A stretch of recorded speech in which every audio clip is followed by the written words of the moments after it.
বন্ধুরা, এটা কি বানাচ্ছি বলো তো? আমি এখন ঠেকুয়া বানাচ্ছি। আজকে তো ছট পূজা, আর ছট পূজা মানেই ঠেকুয়া, বিহারিদের উৎসব এটা। তো কিছুদিন আগে আমার ছেলে দুটো বিহারি স্টুডেন্ট পড়াতো, তো ওরা এই ঠেকুয়া খুব খাওয়াতো ছট পূজাতে, বা ওরা দেশে গেলে অনেক দিত, বাড়ি পর্যন্ত নিয়ে আসতো। তো আমিও খেয়েছি, খুব ভালো খেতে। তো এবছরে আর কোনো স্টুডেন্ট বা কেউ ঠেকুয়া দেওয়ার মতো কেউ নেই। তো আমার ছেলের খুব পছন্দের খাবার এটা। তো আমি ভাবলাম তাহলে আমি একটু বানিয়ে দেখি কেমন হয়। আমি এর আগে কোনো দিন বানাইনি যদিও। তো আমি একটা ভিডিও দেখে তো চেষ্টা করলাম ঠেকুয়া বানানোর জন্য। এখানে আমি 1 কাপ আটা, 1 কাপ ময়দা, 1 কাপ সুজি দিয়ে ভালো করে মিশিয়ে নিয়েছি। আর 2 চামচ ঘি দিয়েছি, আর স্বাদ অনুযায়ী গুড় দিয়েছি, আর কিছুটা মৌরি দিয়েছি।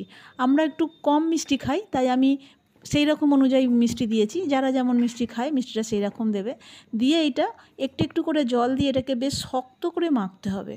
আর মাখার পরে বড় চামচের 1 চামচ চিনিটা দিয়ে দিলাম।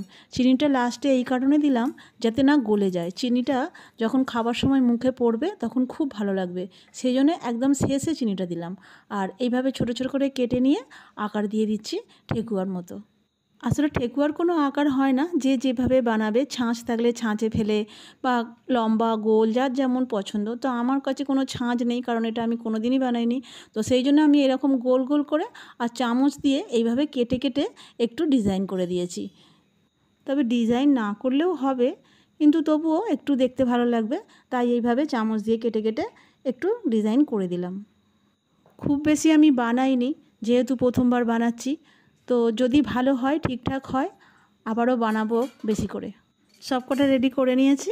এইবারে কড়াতে তেল বসিয়েছি, সাদা তেল বসিয়েছি আমি। এগুলো বেশিরভাগ ঘিয়ে ভাজে, কিন্তু আমরা ঘি অত ব্যবহার করি না, তো আমি সাদা তেলেই ভাজছি।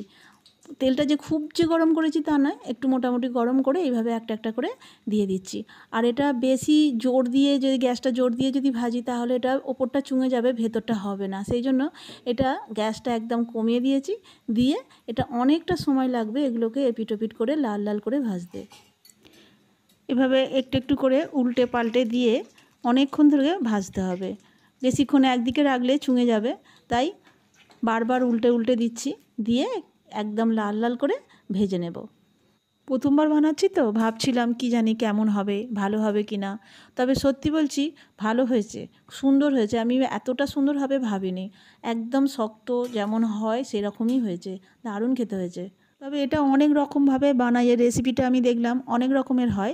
আমি যেভাবে বানিয়েছি এগুলো তো ভালো হয়েছে, আরও অন্য রকমভাবে বানাবার চেষ্টা করব। হয়ে গেছে সবকটা, একদম লাল লাল করে ভেজে নিয়েছি। এর থেকে বেশি আর ভাজলে কালো হয়ে যাবে। তো এখন আমি সবকটা তুলে নিচ্ছি। এগুলো শক্ত শক্ত করে ভাজা তো, এগুলো কিন্তু ঝট করে খারাপও হবে না, বেশ কিছুদিন ভালো থাকবে। আজকে তো কম বানিয়েছি, বেশি দিন রাখার দরকার পড়বে না, খাওয়া হয়ে যাবে। তবে পরে বেশি করে বানাবো, বানিয়ে রেখে দেবো, ইচ্ছে মতো খাওয়া যাবে। ধন্যবাদ সবাইকে আমার ভিডিওটা দেখার জন্য। পারলে একটা লাইক করে দিও।